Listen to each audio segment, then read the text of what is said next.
Hello everyone, कैसे हैं आप सब। मैं अनामिका सिंह, आपकी बायो टीचर। आ गई हूँ आपके लिए एक नई वीडियो लेकर। ये वीडियो बहुत छोटू सा है, पहले बता देती हूँ आपको। बट ये वीडियो में मैंने टिप्स एंड ट्रिक्स का यूज किया है, बिकॉज ये टॉपिक बहुत ज्यादा कॉम्प्लिकेटेड है। बहुत स्टूडेंट को ये टॉपिक बिल्कुल क्लियर नहीं होता है, और ये जो टॉपिक है इसमें सिर्फ एग्जाम्पल ही बहुत ज्यादा इंपॉर्टेंट होता है। एग्जाम्पल से ही क्वेश्चंस आते हैं।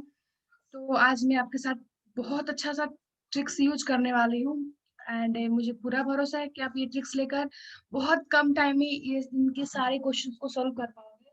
तो मैंने फिर से आज 12th का एक छोटा सा टॉपिक चूज किया है, छोटा सा टॉपिक से छोटा सा टॉपिक चुराया है आप सबके लिए, ताकि मैं कुछ इंटरेस्टिंग आपको नए चीजें बता पाऊँ और आपके छोटू सा डाउट को क्लियर कर पाऊँ।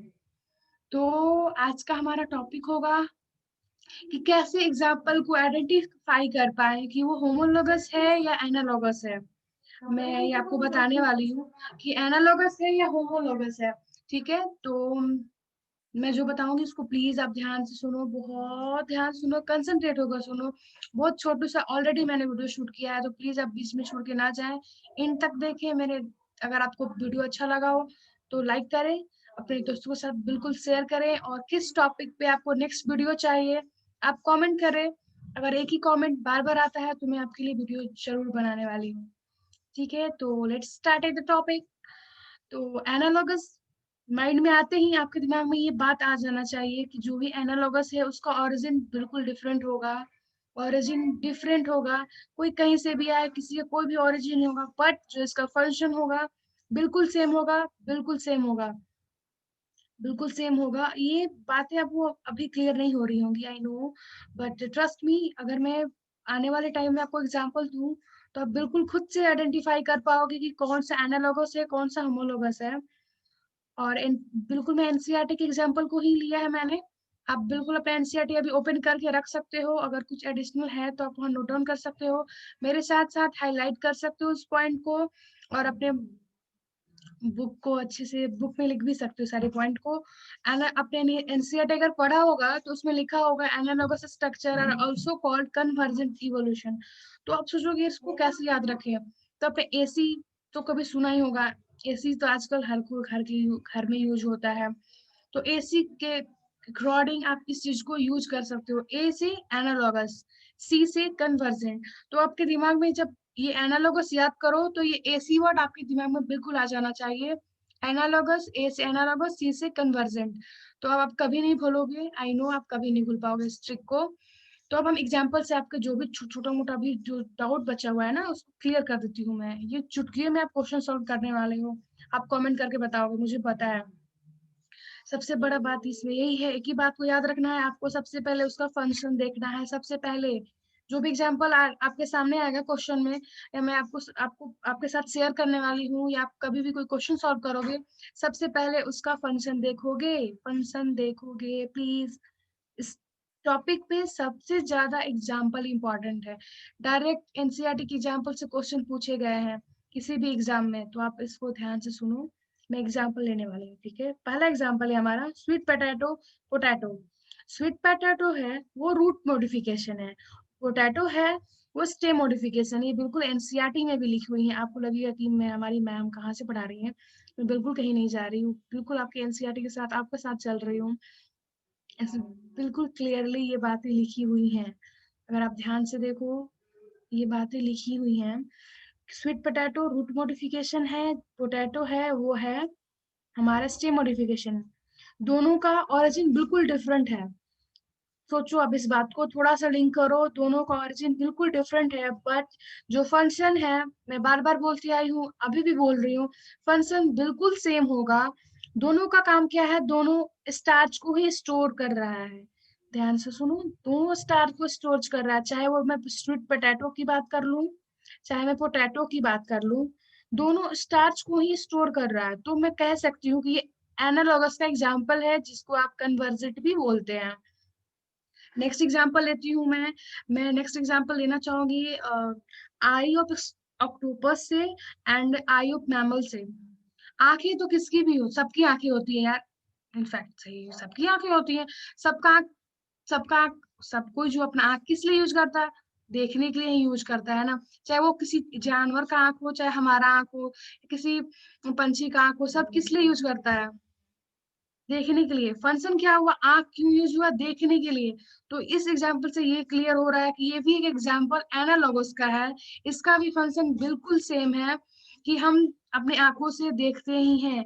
ये भी हमारे एनसीईआरटी का ही एग्जाम्पल है। ट्रस्ट मी, देखो आप एनसीईआरटी को, यहाँ लिखा हुआ है eyes of octopus and mammals are the example of analogous। ठीक है, आपको फंक्शन मैच करना है। बार बार बोल रही हूँ, फंक्शन ही आपको ध्यान में रखना है और कुछ नहीं।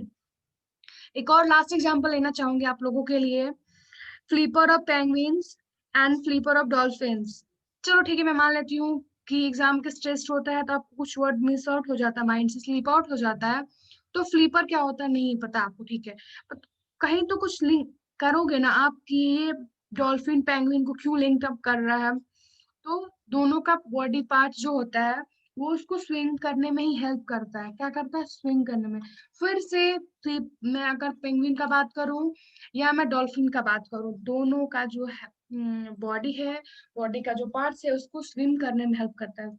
दोबारा दोनों को फंक्शन सेम हो चुका है, इसलिए हम इसको एनालॉगस बोलेंगे। जिसका फंक्शन सेम होगा वो एनालॉगस होगा। इस बात को आप लिख लें एनसीईआरटी में। फंक्शन सेम है, एनालॉगस। आप एग्जांपल देखते ही उसको मेरे ट्रिक के साथ लिंक करते ही आप with in a fraction of time में सॉल्व कर दोगे। मुझे पता है, आप सब पे मुझे पूरा ट्रस्ट है।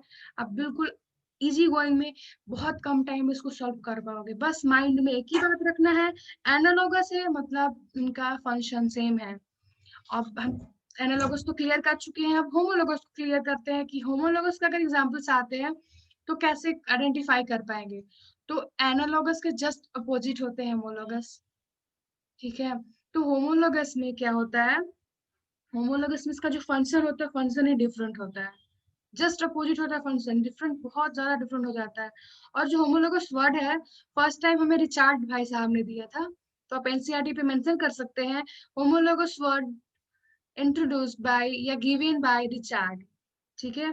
तो आप एनसीईआरटी आपने पढ़ा होगा कि होमोलोगस को यहाँ पे डाइवर्जेंट भी बोला गया है।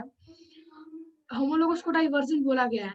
तो आप वही सोचोगे कि इसको कैसे याद करें, तो एचडी में मूवी किसने देखा है? एसडी वर्ड तो सब जानते ही हो अच्छे से। एसडी मूवी सब लोग देखते हैं आजकल, एसडी मूवी। लेकिन आपको मूवी और वीडियो से बिल्कुल मतलब नहीं रखना है, कोई ताल्लुक नहीं रखना है। बस वो एचडी वर्ड को मैंने वहां से लिया है ताकि आपको क्लियर कर पाऊँ छोटे से डाउट को कि आप एचडी वर्ड को एचडी से ले आओ। कैसे? देखो मैं यूज बताती हूँ कैसे आप यूज करो एचडी वर्ड को अपने स्टडी में। अगर आप पढ़ाई कर रहे हो ना तो जो भी पढ़ो आप अपने सराउंडिंग से, अपनी लाइफ से अगर उसको लिंक करके पढ़ रहे हो ना तो वो चीजें बहुत देर तक आपको याद रहेंगी, लॉन्ग लास्टिंग आपके माइंड में स्टे करेगी, क्योंकि आपने अपनी लाइफ नॉर्मल लाइफ से, नॉर्मल डेली रूटीन से चूज किया। इसलिए मैंने वहीं से हर वीडियो में मैं ट्राई करूंगी कि मैं जो भी एग्जाम्पल या जो भी टॉपिक आपके सामने लाऊं तो अपनी लाइफ से रिलेटेड, अब सोसाइटी से रिलेटेड एग्जांपल ही आपको इंट्रोड्यूस कराऊं। तो देखो एच डी मैंने क्यों लिया? एच से क्या होगा? होमोलोगस। डी से क्या होगा? डाइवर्जेंट। जैसे ही आपके दिमाग में, आपके सामने होमोलोगस आए तो आपके दिमाग में एच डी वर्ड आ जाना चाहिए। उससे क्या होगा कि अगर मान लो कभी कभी किसी एग्जाम में होमोलोगस ना दे और एग्जाम्पल दे पूछे कि identify divergent evolution, tick correct the divergent evolution, तो आप वहाँ बिल्कुल घबराने की जरूरत नहीं है। एच डी वर्ड जो मैंने टिप दिया, आपको ट्रिक दे रही हूँ ना, एच डी वर्ड, उसको आप यूज करके उस क्वेश्चन को यूं ही सॉल्व कर पाओगे। और इसलिए मैं आपको बताती हूँ आप कैसे सॉल्व कर पाओगे। देखो एच डी होमोलोगस, आप याद हो, आप नोट कर लो, होमोलोगस फंक्शन बहुत ज्यादा डिफरेंट होता है। एक एग्जांपल के थ्रू आपको एक्सप्लेन करती हूँ। मैं फर्स्ट एग्जांपल देती हूँ, थ्रोन्स ऑफ बग्नवेलिया। एनसीईआरटी का एग्जांपल है, आप एनसीईआरटी में देख सकते हो। Thorns of bougainvillea and tendril Cucurbita. Thorns of bougainvillea and tendril Cucurbita, यहाँ लिखा हुआ है, देखो एनसीईआरटी की लाइन है। Thorns of bougainvillea and tendril Cucurbita represent homology, homologous. तो आप सोचोगे ये कैसे यार, ये तो कुछ लिंक अप नहीं हो रहा, लेकिन हो रहा है। आप ध्यान से पढ़ो, दोनों का ओरिजिन स्टेम से ही है। फिर से रिकॉल करो, एग्जाम्पल क्या है, थ्रोन्स एंड ट्रेंडल्स।